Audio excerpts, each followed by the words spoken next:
1564 साली या राणीने कॅथरीन दे मेडिसीनी आदेश दिला की हा राजवाडा इकडे तयार केला जाईल आणि हा फक्त रॉयल लोकांसाठी राहण्याची एक जागा होती, एक पॅलेस होता.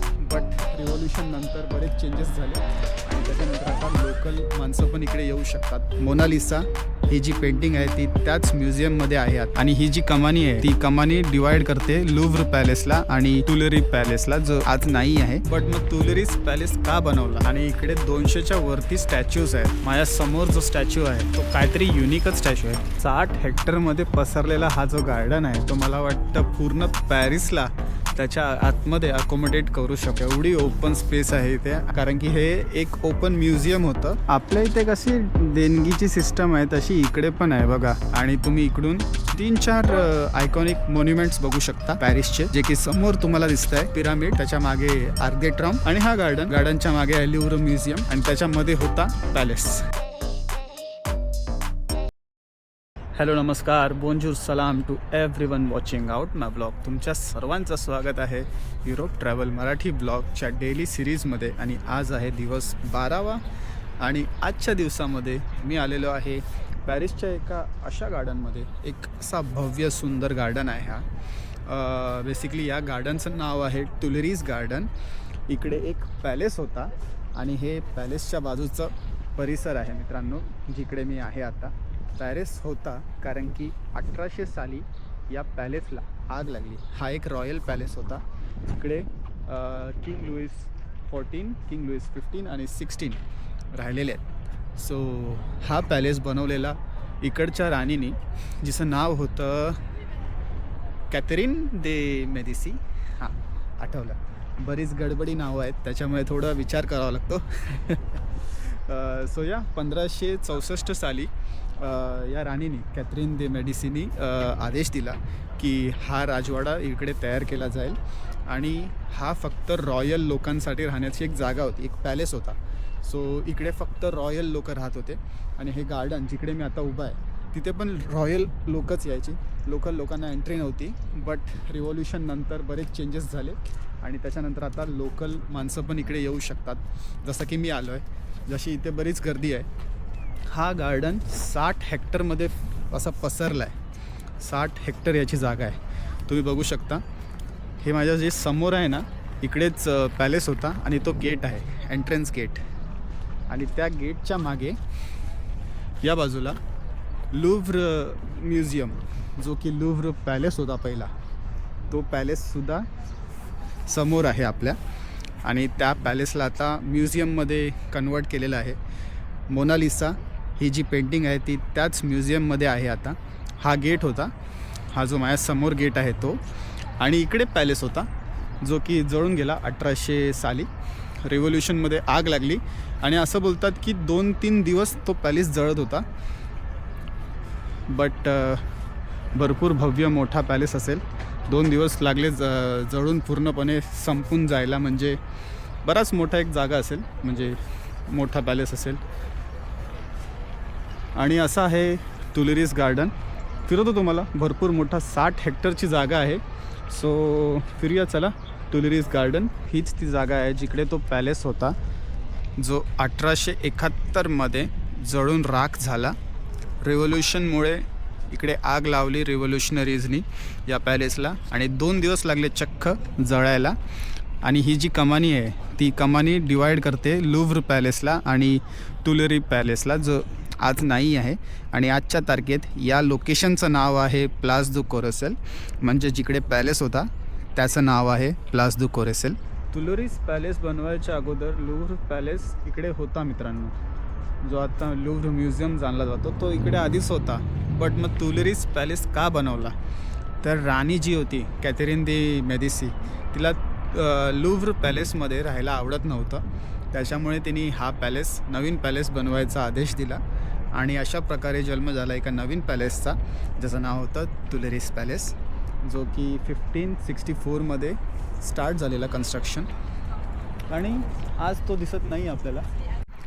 हा बघा, हा मॅप आहे या गार्डनचा पूर्णपणे. इकडे लुव्र म्युझियम आहे आणि ही जागा आहे ना, ही आता जी ओपन स्पेस आहे इकडे मागे, इकडे पॅलेस होता आणि या साईडला आता आपण इकडे एक्सप्लोर करूया. इकडे एक कॉन्कर्ड आहे, जे आपण ते पिलर बघितलेला इजिप्शियन पिलर ते या बाजूला आहे. आणि असा हा मॅप आहे.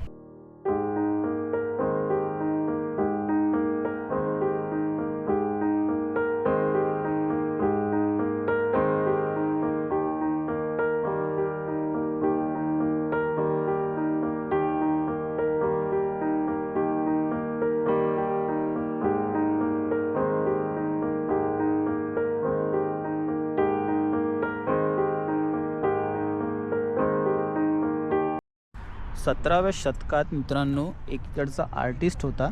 त्यांनी हे जे लँडस्केप आहे ते पूर्णपणे रिडिझाईन केलेलं. त्याचं नाव होतं आंद्रे ले नोत्र. आणि त्यांनी ते फॉन्ट्स वगैरे लावले. आणि ह्या ग्रीन चेअर्स पण त्याचंच एक इन्व्हेन्शन आहे. बेसिकली इकडे लोकांनी येऊन बसावं, एन्जॉय करावं, हे त्याचं तात्पर्य होतं चेअर्स लावायचं. आणि असे फॉन्ट्स तुम्हाला एकदम मिडलमध्ये पण भेटतील.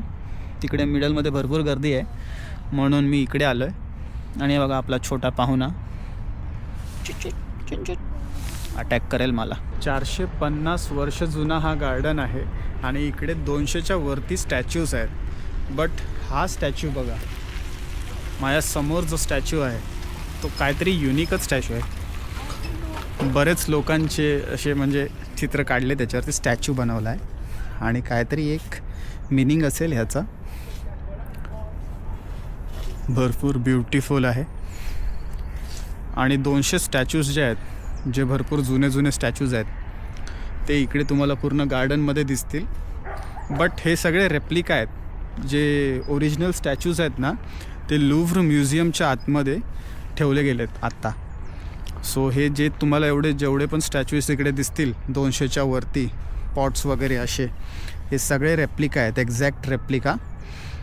आणि कारण की भरपूर युनिक आयटम्स आहेत त्याच्यामुळे ते रेप्लिका इथे ठेवल्यात. आणि ओरिजिनल आयटम्स लुव्र म्युझियममध्ये त्या बाजूला. बट हा जरा इंटरेस्टिंग वाटला मला. 60 हेक्टरमध्ये पसरलेला हा जो गार्डन आहे तो मला वाटतं पूर्ण पॅरिसला त्याच्या आतमध्ये अकोमोडेट करू शकतो. एवढी ओपन स्पेस आहे इथे. आणि त्याच्यामुळेच, ओपन स्पेस असल्यामुळेच इकडे 200 स्टॅच्यूज लावले गेलेत त्या काळी, 1564 काळी. कारण की हे एक ओपन म्युझियम होतं, पण फक्त त्या काळी हे रॉयल लोकांसाठी होतं.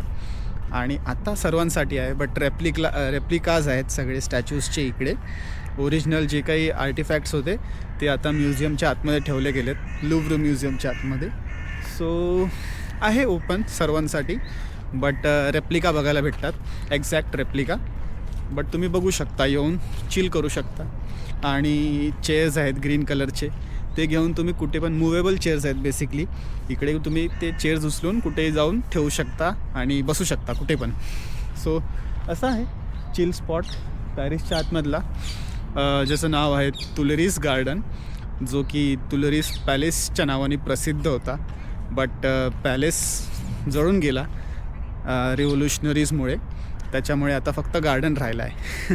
हा बघा, हा आहे आत्ताच्या काळाचा लुव्र म्युझियम, जो की पहिला लुव्र पॅलेस होता. आणि माझ्या मागे आहे कमानी, आणि त्या कमानीच्या मागे होता तुलेरीस पॅलेस. आपल्या इथे कशी देणगीची सिस्टम आहे तशी इकडे पण आहे बघा.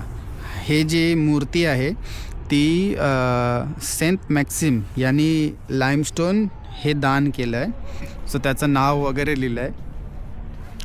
हे बघा, ह्या मूर्तीसाठी लाईमस्टोन दान केलं आहे मॅक्सिमनी 1790 साली.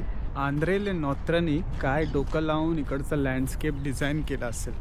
म्हणजे माझ्या मागे बरोबर पॅलेस असला पाहिजे होता, जर आत्ता जळाला नसता तर. त्याच्या बरोबर समोर फाउंटेन, आणि माझ्या समोर पिरामिड आहे, म्हणजे तो इजिप्शियन पिरामिड. आणि त्याच्या पुढे आर्क दे ट्राम्प. म्हणजे हे सगळं एका स्ट्रेट लाईनमध्ये मला इथून दिसतं आहे एकदम समोरासमोर. बट आता कॅमेरामध्ये किती कॅप्चर होईल, कारण की हे डोळ्यांनी तुम्ही बघू शकता स्वतःच्या. बट कॅमेरामध्ये काय कॅप्चर होईल आणि काय नाही ते आपण जज नाही करू शकत. भरपूर छोटा कॅमेरा आहे त्याच्यामुळे. बट जर तुम्ही स्वतःहून इकडे पॅरिसमध्ये येत असाल तर नक्कीच या गार्डनला व्हिजिट करा. गार्डनचं नाव तुम्हाला सांगितलंच आहे, तुलेरीस गार्डन.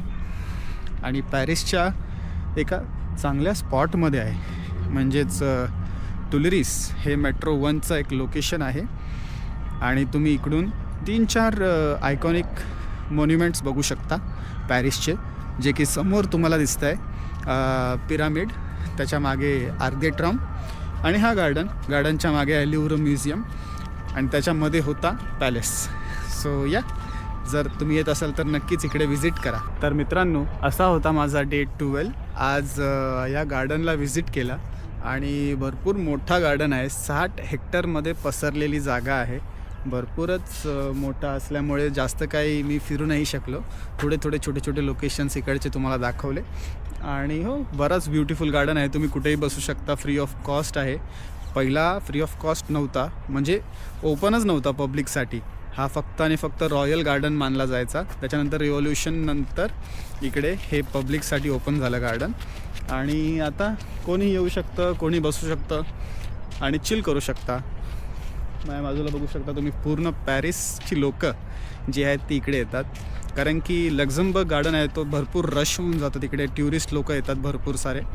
आणि इकडे हे हिडन स्पॉट आहे, सो जास्त लोकांना माहिती नाही. जे लुव्र बघायला येतात तेच इकडे येतात, कारण की कनेक्टेड आहे. लुव्रमधून तुम्ही डायरेक्ट इकडे येऊ शकता, पण संडेला येऊ नका. संडेला भरपूर गर्दी असते, सगळेच इकडे असतात. आणि आता समर येतो आहे, तर समर असल्यामुळे अजून तुम्हाला गर्दी दिसेल. नॉर्मली आत्ता गर्दी नाही आहे, कारण की स्प्रिंग चालू आहे. सो या, असं आहे. चला भेटूया डे 13मध्ये. आजच्यासाठी एवढंच, डे 12साठी एवढंच. भेटतो तुम्हाला डे 13मध्ये. बघूया काय करू शकतो डे 13मध्ये. Bye bye, take care.